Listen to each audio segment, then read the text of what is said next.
Good morning, everybody. This is Rainer from Rainier Books, my BookTube channel, broadcasting from Sweden here on BookTube. Today I would like to give you, before I go to work, it's 7 o'clock in the morning and I'm going to work when I finish this video, but today I want to give you a single review of a summer book. Is there something like a summer book? I know that there are people out there on BookTube who really say no when I say that, but this is a very good summer read and I liked it very much, and it's pre-summer here in Sweden. It's pretty chilly out there, 10 degrees almost only, and today I'm going to talk about Jonathan Coe's novel Mr. Wilder and Me. Welcome to the channel.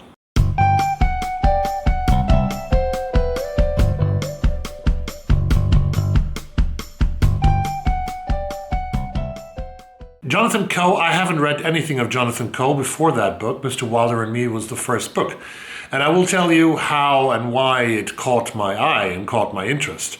It caught my interest because I am a big fan of good old Hollywood movies. Not the bad ones, but the good ones. And among the good ones, there are a couple of Billy Wilder movies. Billy Wilder, I don't know if you're familiar with that guy, is one of many German-speaking people from Austria or from Germany who had to leave Germany when Adolf Hitler came to power and the Nazi regime started its dictatorship in Germany. People like Wilder had to leave and left Germany and Austria in that case. He went first to London, I think he was in Paris a while, but then he went to the United States and he made movies over there and he became very famous. There are so many of these German-speaking directors in American film history, you won't believe it. There is Fritz Lang, there is Fred Zinnemann, who did High Noon with Gary Cooper and Grace Kelly. There is a guy called Otto Preminger, who did one of my favorite Western movies, River of No Return, with Marilyn Monroe and Robert Mitchum, among other things. There is Robert Siodmak, and there is Billy Wilder. And Wilder did a couple of movies that really I loved. The Apartment with Shirley MacLaine and Jack Lemmon, a great comedy drama in 1960. With this wonderful actress, Shirley MacLaine. I think she had her breakthrough with that movie. Some Like It Hot, this comedy of cross-dressing with Jack Lemmon and Marilyn Monroe and Tony Curtis. He always made movies over the years with Jack Lemmon, and he came back to Jack Lemmon all the time. He also did, I think Billy Billy is also a movie. 1, 2, 3 is a movie that he did with Matthau and Lemmon, Walter Matthau. One of my favorite movies from Billy Wilder, one of my absolute favorite movies that almost catches your breath, when it takes your breath away when you see it for the first time, is a court drama. It is running, I think it was running in London in the theater until recently. That is Witness of the Prosecution, which is starring German actress Marlene Dietrich and the great British actor Sir Charles Laughton. Great movies, Double Indemnity with Barbara Stanwyck, and many, many more by Billy Wilder. So this was what got my interest, that Billy Wilder became a literary figure in Jonathan Coe's novel Mr. Wilder and Me. And this is a novel about a Greek woman. Her name is Callista, and it's about the summer of 1977. So this is a summer novel because it's the summer of 1977. And Billy Wilder has become old and older, and his way of doing films is not so popular anymore. There's a guy out there called Steven Spielberg who made a film called Jaws. And he's much more popular nowadays than Wilder is. And Wilder is still doing his way, doing his movies, doing his art, and he's obsessed of directing a film called Fedora, which plays in Greece. Part of the film is playing in Greece. It's an actress who is at the end of her career and comparable maybe to the situation Wilder is in himself. So, there is a Greek woman who is telling us this story, Mr. Wilder and Me. She's the me in Mr. Wilder and Me. And her name is Callista. We meet Callista, she's in her 50s, and she has 2 daughters. She's married in England. We learn that she has something to do with music, that she wrote music for film. And then she has to say goodbye to her two daughters. One of her daughters is going for a year to Australia, far away. She won't see her probably, maybe once on a visit. And the other daughter is aiming to study, I think, in Scotland. And she's also pregnant. She doesn't know if she wants to keep the baby or not. The family is sort of the couple, Graham, I think the name of the husband is, and Callista, they will be alone without their children. And children are one of the purposes in life if you have them. So it's a bad situation and a very melancholic situation. The one daughter is leaving for Australia. Callista is waving her goodbye at the airport, and she's very sad, but she pretends not to show it. Because we don't show our kids that we are sad, even if we wave them goodbye, and we are deeply sad inside of us. So Callista waves goodbye, and that makes her think of a scene in 1977, when she herself waved goodbye to her mother, when she went on a solo trip through the United States. She went from Greece to the United States, from Athens to the United States, to New York, and she sort of traveled cross-country to California. And on that trip she meets another British girl who she becomes friends with, and they they travel together for a couple of days.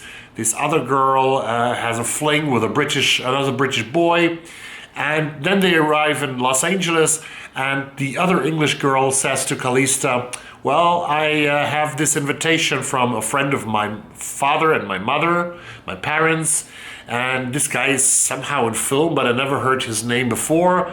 I've met him before, he's a nice guy, he's old, and he invited me to dinner. Would you join me, because I don't want to go alone? So Callista says, yes, okay, I join you. And they come to this very upscale Beverly Hills restaurant, wearing t-shirts and shorts, and the guy inside doesn't want to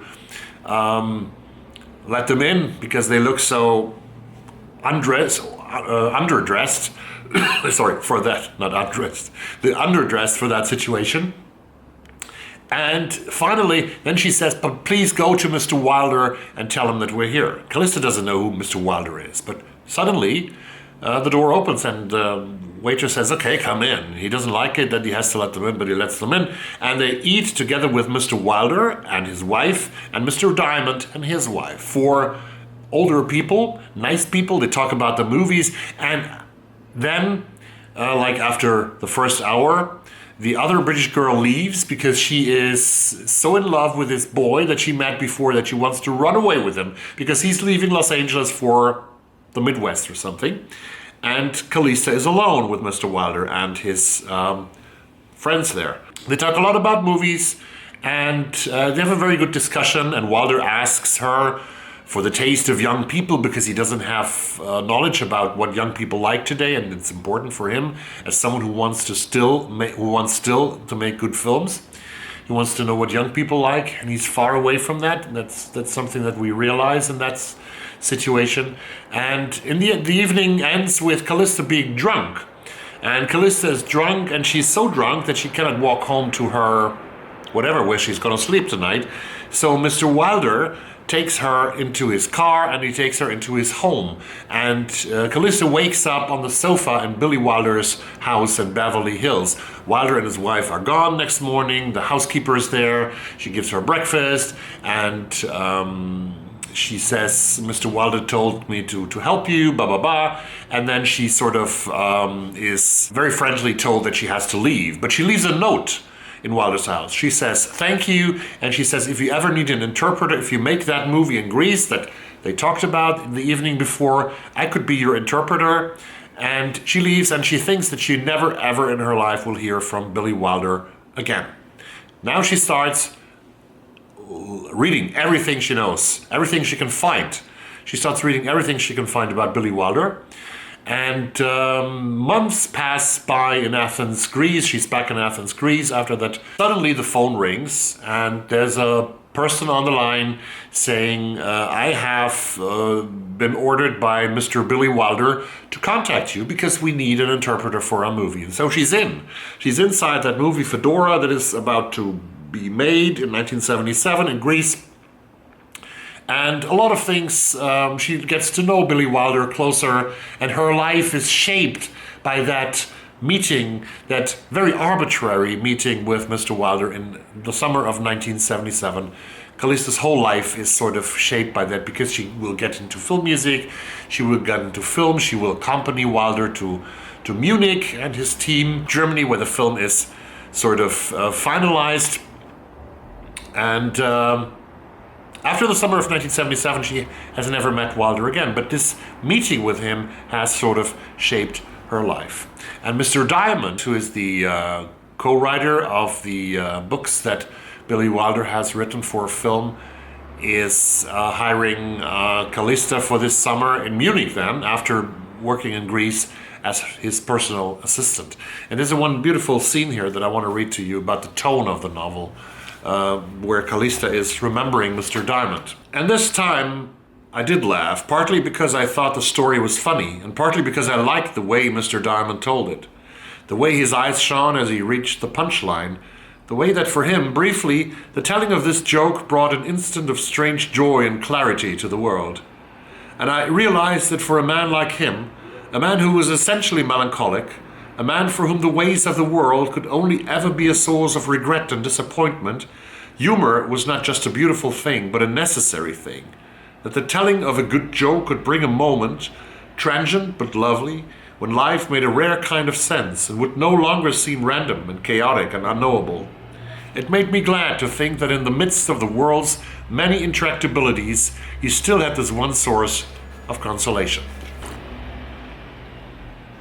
That actually says a lot about Billy Wilder's movies, if you read that again when you read the book for yourself. So this book is about how an arbitrary meeting can change a life of Callista, a woman who got into film, who got two beautiful daughters, and in the moment in her life when she thinks back to that, when she's reflecting on that, it's also, of course, an homage to Billy Wilder, the director, and to the great Hollywood cinema.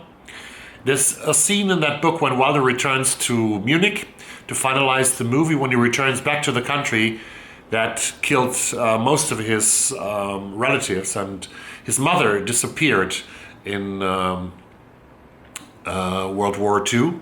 Probably she was murdered by the Nazis because she was Jewish, and Wilder's Jewish from origin. And Wilder did a documentary movie after the Second World War about the horror that happened in the concentration camps in Germany and Poland and Austria. And he has said that in every clip that he saw for that documentary movie that he researched, he was looking for his mother. And there's one scene that is written as a book for film inside that book in Munich, when a right-wing young German asks Wilder why everything is so bad, about if we shouldn't forget the history and should go back to normal. When Wilder is explaining that, there's suddenly a film manuscript part in the book that is about 40-50 pages that is very, very strong and very good. So I really recommend this book. It's a deep human, it's a book about humanity. It's a very beautiful homage to a great American and Austrian filmmaker. And it's a portrait of a woman whose life has changed for the better by having this very arbitrary meeting. And it's also about arbitrary meetings that can change our lives, because they happen in your life and they happen in my life, and people we met that have sort of changed the direction which we were going to. So this is a great book. It's very entertaining, but also very meaningful, because it says a lot of things about the human condition. Jonathan Coe is a writer. I have never read anything by him before. That is Jonathan Coe. He has written 13 novels, and I learned that he's very famous in Britain for his satirical novels.